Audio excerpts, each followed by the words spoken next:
we can't solve this problem alone. We need to be working with other nations, and we need to maintain diplomatic relationships so that we can come to agreement about the needed intergovernmental policies, decarbonize our civilization. John Kerry has played an extremely important role in that entire process. He continues to do so today. This is the defining challenge of our time. We are definitely making progress when it comes to turning the corner, moving away from fossil fuel energy, moving towards renewable energy infrastructure, smart grid technology, greater efficiency and conservation. All of these measures, all these things that we can do now to wean us off fossil fuels and to prevent us from continuing to generate carbon pollution. The Inflation Reduction Act, signed into law by President Biden last year, contains provisions that, if they're followed through on, if they're implemented, will decrease our carbon emissions by an estimated 40% by 2030.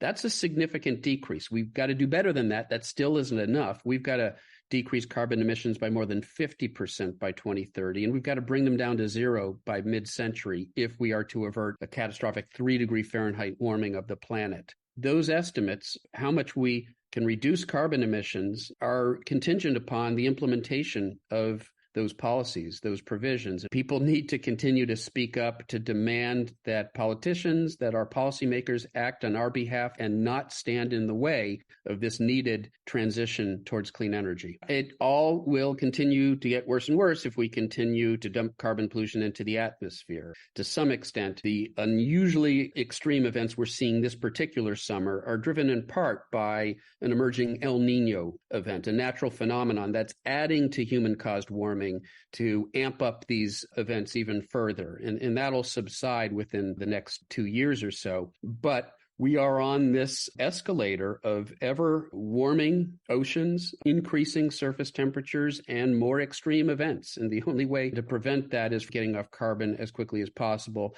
People are, in fact, already perishing from some of the dangerous and deadly impacts of unprecedented floods and heat waves and superstorms. We need to adapt to those changes that are now inevitable while preventing those changes that aren't inevitable by weaning ourselves off fossil fuels as quickly as possible so that we take our foot off the accelerator and stop warming the planet and amping up these deadly and dangerous events.